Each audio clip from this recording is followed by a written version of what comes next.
श्री राम षड्विंश सर्ग। श्री राम के द्वारा दूषण सहित 14 सहस्त्र राक्षसों का वध।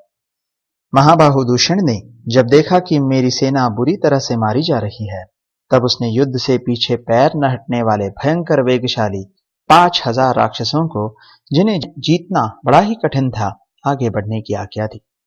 वे श्री राम पर चारों ओर से शूल, पट्टिश, तलवार, पत्थर, वृक्ष और बाणों की लगातार वर्षा करने लगे। यह देख धर्मात्मा श्री रघुनाथ जी ने वृक्षों और शिलाओं की उस प्राणहारिणी महावृष्टि को अपने तीखे सहायकों द्वारा रोका। उस सारी वर्षा को रोककर आंख मूंदे हुए सांड की भांति अविचल भाव से खड़े हुए श्री राम ने समस्त राक्षसों के वध के लिए महान क्रोध धारण किया। क्रोध से युक्त और तेज से उद्दीप्त हुए श्री राम ने दूषण सहित सारी राक्षस सेना पर चारों ओर से बाण की वर्षा आरंभ कर दी। इससे शत्रु दूषण सेनापति दूषण को बड़ा क्रोध हुआ और उसने वज्र के समान बाणों से श्री रामचंद्र जी को रोका। तब अत्यंत कुपित हुए वीर श्री राम ने सम्रांगण में क्षुर नामक बाण से दूषण के विशाल धनुष को काट डाला और 4 तीखे सहायकों से उसके चारों घोड़ों को मौत के घाट उतारकर एक अर्धचंद्राकार बाण से सारथी का भी सिर उड़ा दिया तथा 3 बाणों से उस राक्षस की भी छाती में चोट पहुंचाई। धनुष कट जाने और घोड़ों तथा सारथी के मारे जाने पर रथहीन हुए दूषण ने पर्वत शिखर के समान एक रोमांचकारी परिघ हाथ में लिया, जिसके ऊपर सोने के पत्र मढ़े गए थे।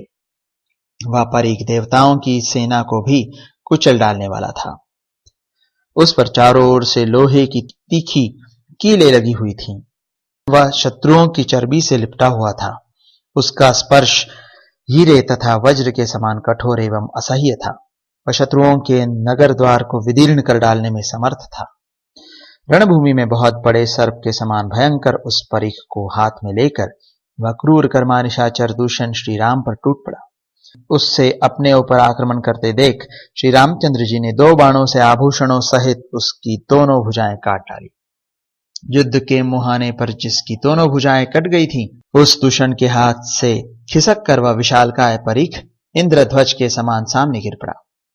जैसे दोनों दांतों के उखाड़ डाले जाने पर महान मनस्वी गजराज उनके साथ ही धराशायी हो जाता है, उसी प्रकार कटकर गिरी हुई अपनी भुजाओं के साथ ही दूषण भी पृथ्वी पर गिर पड़ा। रणभूमि में मारे गए दूषण को धराशायी हुआ देख समस्त प्राणियों ने साधु साधु कहकर भगवान श्री राम की प्रशंसा की। इसी प्रकार सेना के आगे चलने वाले महाकपाल, स्थूलाक्ष और महाबली प्रमाथी, ये 3 राक्षस कुपित हो मौत के फंदे में फंसकर संगठित रूप से श्री रामचंद्र जी के ऊपर टूट पड़े। राक्षस महाकपाल ने एक विशाल शूल उठाया, शूलाक्ष ने पट्टिश हाथ में लिया और प्रमाथी ने फरसा संभाल कर आक्रमण किया। उन तीनों को अपनी ओर आते देख भगवान श्री राम ने तीखे अग्रभाग वाले पैने सहायकों द्वारा द्वार पर आए हुए अतिथियों के समान उनका स्वागत किया। श्री रघुनंदन ने महाकपाल का सिर एवं कपाल उड़ा दिया, प्रमाथी को असंख्य बाण समूहों से मथ डाला और स्थूलाक्ष की स्थूल आंखों को सहायकों से भर दिया। 3 अग्रगामी सैनिकों का वह समूह अनेक शाखा वाले विशाल वृक्ष की भांति पृथ्वी पर गिर पड़ा। तदनंतर श्री रामचंद्र जी ने कुपित हो दूषण के अनुयायी 5000 राक्षसों को उतने ही बाणों का निशाना बनाकर क्षण भर में यमलोक पहुंचा दिया। दूषण और उसके अनुयायी मारे गए। यह सुनकर खर को बड़ा क्रोध हुआ, तो उसने अपने महाबली सेनापतियों को आज्ञा दी, वीरों, यह दूषण अपने सेवकों सहित युद्ध में मार डाला गया।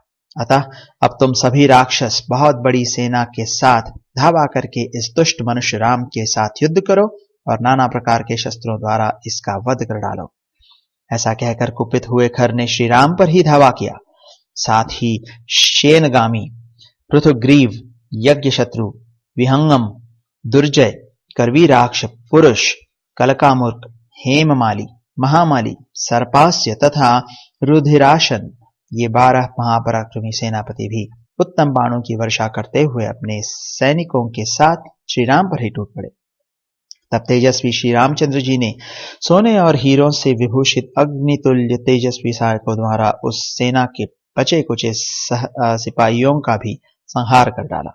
जैसे वज्र बड़े बड़े वृक्षों को नष्ट कर डालते हैं, उसी प्रकार धूम युक्त अग्नि के समान प्रतीत होने वाले उन सोने की पंख वाले बाणों ने उन समस्त राक्षसों का विनाश कर डाला।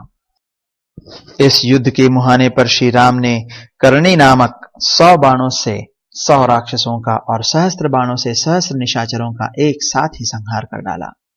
उन बाणों से निशाचरों के कवच, आभूषण और धनुष छिन्न भिन्न हो गए तथा वे खून से लथपथ हो पृथ्वी पर गिर पड़े। कुशों से ढकी हुई विशाल वेदी के समान युद्ध में लहूलुहान होकर गिरे हुए खुले केश वाले राक्षसों से सारी रणभूमि पट गई। राक्षसों के मारे जाने से उस समय वहां रक्त और मांस की कीचड़ जम गई, अतः वह महाभयंकर वन नरक के समान प्रतीत होने लगा। मानव रूपधारी श्री राम अकेले और पैदल थे, तो भी उन्होंने भयानक कर्म करने वाले 14,000 राक्षसों को तत्काल मौत के घाट उतार दिया। उस समूची सेना में केवल महारथी खर और त्रिशिरा, ये 2 ही राक्षस बच रहे। उधर शत्रु संहारक भगवान श्री राम ज्यों के त्यों युद्ध के लिए डटे रहे। उपर्युक्त 2 राक्षसों को छोड़कर शेष सभी निशाचर, जो महान पराक्रमी, भयंकर और दुर्धर्ष थे, युद्ध के मुहाने पर लक्ष्मण के बड़े भाई श्री राम के हाथों मारे गए। तदनंतर समर में महाबली श्री राम के द्वारा अपनी भयंकर सेना को मारी गई देख खर एक विशाल रथ के द्वारा श्री राम का सामना करने के लिए आया, मानो वज्रधारी इंद्र ने किसी शत्रु पर आक्रमण किया हो। इस प्रकार श्री वाल्मीकि निर्मित आर्ष रामायण आदि काव्य के अरण्य कांड में 26वां सर्ग पूरा हुआ।